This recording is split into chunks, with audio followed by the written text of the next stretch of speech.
Hello guys, welcome to Abhishek Jha classes. आज हम लोग करेंगे कॉन्स्टिट्यूशनल वैल्यू का लेक्चर नंबर 11 और आज हमारा टॉपिक रहेगा फंडामेंटल ड्यूटीज। यानी फंडामेंटल ड्यूटीज को आज हम लोग समझेंगे emergence, values and significant. Module number 2 से फंडामेंटल ड्यूटीज है और आज का ये टॉपिक बहुत ही इंपॉर्टेंट है आपके लिए, तो ये वीडियो को पूरा का पूरा आप लोग को देखना है। साथ ही साथ नोटबुक और पेन लेके जरूर से जरूर बैठना है और ये जो भी नोट्स मैंने लिखवाए हैं वो सारे नोट्स आपको लिखने हैं। कोई भी बुक पढ़ने की आवश्यकता नहीं है अगर आप ये नोट्स को फॉलो कर लो। ये नोट्स को बस आप लर्न कर लो, रीड कर लो, तो कोई भी एडिशनल नोट्स पढ़ने की आवश्यकता है ही नहीं। ठीक है, चलिए स्टार्ट करते हैं। फंडामेंटल ड्यूटीज, सबसे पहले फंडामेंटल ड्यूटीज क्या होता है। ये वर्ड पढ़ के आपको समझ में आ रहा होगा। फंडामेंटल ड्यूटीज यानी कि ये कंट्री के प्रति जो इस कंट्री के सिटीजन का ड्यूटीज है, वही चीज फंडामेंटल ड्यूटीज में लिखा गया है। आइए इसको रीड करते हैं एक बार। Fundamental duties refers to a set of moral obligation which every citizen is expected to fulfill in order to contribute to the overall welfare and development of the society। यानी कि वेलफेयर एंड डेवलपमेंट के लिए आप citizen से क्या क्या expect कर रहा है ये कंट्री, ये सब सारा चीज फंडामेंटल ड्यूटीज में लिखा हुआ है। यानी कि आपका ड्यूटी क्या है अपने कंट्री के प्रति, ये सब चीज फंडामेंटल ड्यूटीज में लिखा गया है। आपसे ये कंट्री क्या एक्सपेक्ट करती है, ये फंडामेंटल ड्यूटीज में लिखा गया है। ओके, तो इसको प्लीज अपने कॉपी में नोट कर लीजिए। Fundamental duties refers to a set of moral obligation which every citizen, her citizen से ये एक्सपेक्ट करता है, हर सिटीजन से ये कंट्री एक्सपेक्ट करती है कि आप इसको फुलफिल करोगे to contribute the overall welfare and development of the society. फटाफट से पॉज करो और इस डेफिनेशन को नोट डाउन करो। इसके बाद बात करते हैं एमरजेंस। एमरजेंस का मतलब इमरजेंसी नहीं, एमरजेंस का मतलब होता है कि फंडामेंटल ड्यूटी आया कहां से है, कौन से ईयर में आया और क्यों आया, उसको हम लोग बोलते हैं इमरजेंस। ओके, तो आइए फंडामेंटल ड्यूटीज आया कहां से, इसको हम लोग बोलते हैं इमरजेंस। इसको रीड करते हैं।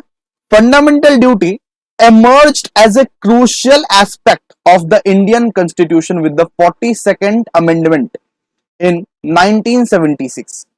यानी कि डॉक्टर बी आर अंबेडकर जब कॉन्स्टिट्यूशन बना रहे थे, जब कॉन्स्टिट्यूशन को हेड कर रहे थे, ये तब फंडामेंटल ड्यूटीज नाम का कोई भी चीज नहीं था। ये आया ही है 42nd अमेंडमेंट में। जब कॉन्स्टिट्यूशन को 42वां बार जब चेंज किया गया, तब फंडामेंटल ड्यूटीज को लाया गया। ये ड्यूटीज क्यों लाया गया? These duties were added to promote a sense of responsibility and civic consciousness among citizen।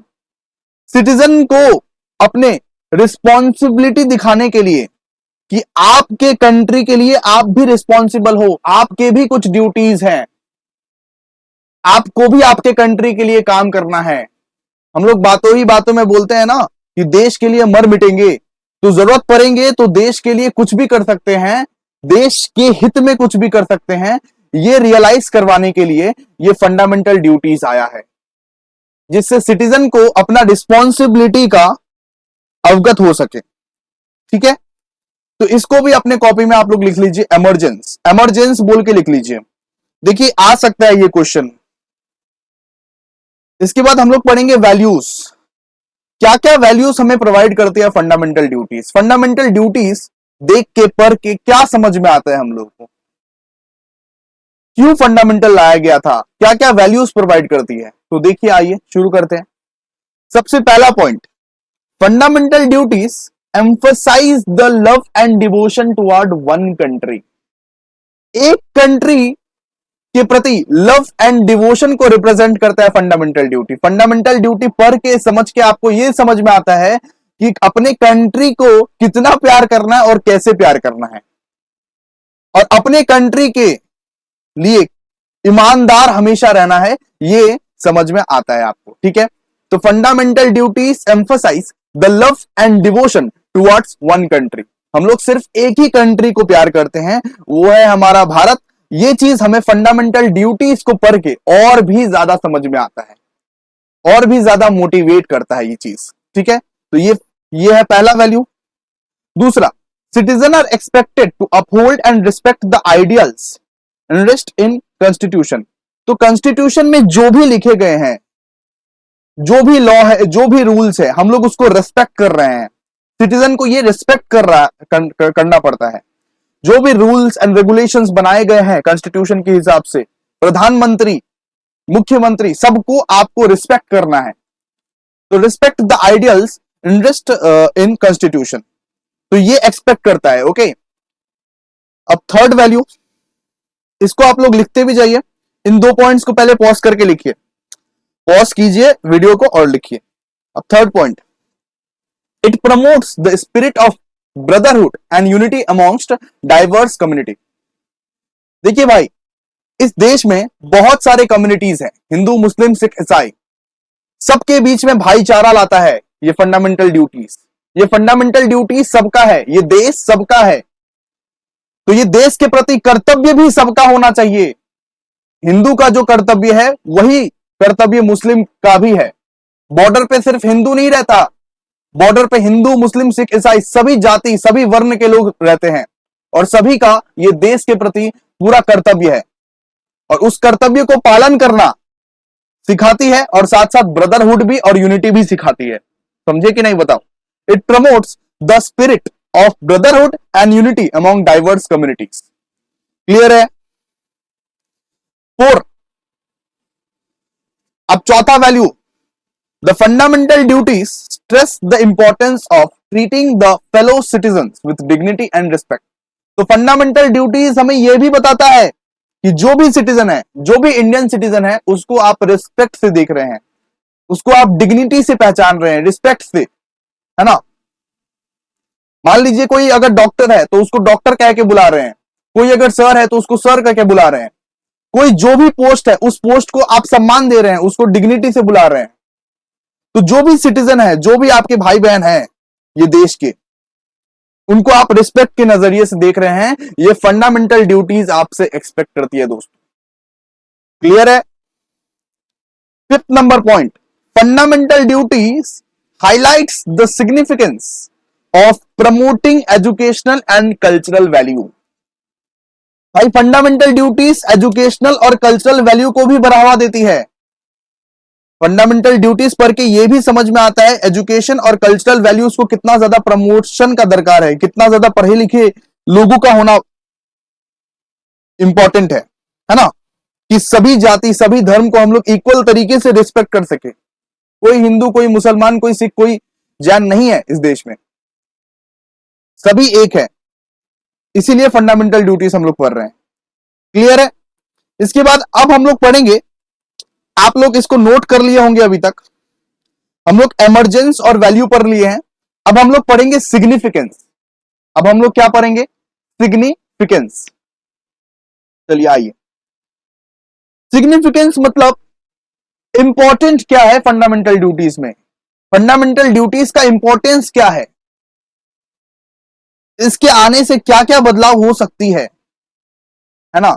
तो सबसे पहले देखिए, सबसे पहला importance, it serves at a constant reminder to citizen that while exercising their constitutional right they must be aware of their duties to their nation. तो ये एक reminder देता है सिटीजन को, ये अवगत करवाता है कि आपको अपने कंट्री के पहले सबसे पहले सोचना है, कंट्री के बारे में सबसे पहले सोचना है, आपके नेशन के प्रति आपके क्या कर्तव्य है उसके बारे में सबसे पहले आपको सोचना है। सबसे पहला सिग्निफिकेंस तो ये है कि हमें फंडामेंटल ड्यूटीज पर के कांस्टेंट रिमाइंडर मिलता है कि हमारी अपने कंट्री के प्रति क्या क्या कर्तव्य है। ठीक है। Second, this serves as a warning to the public against anti social act that defame the nation.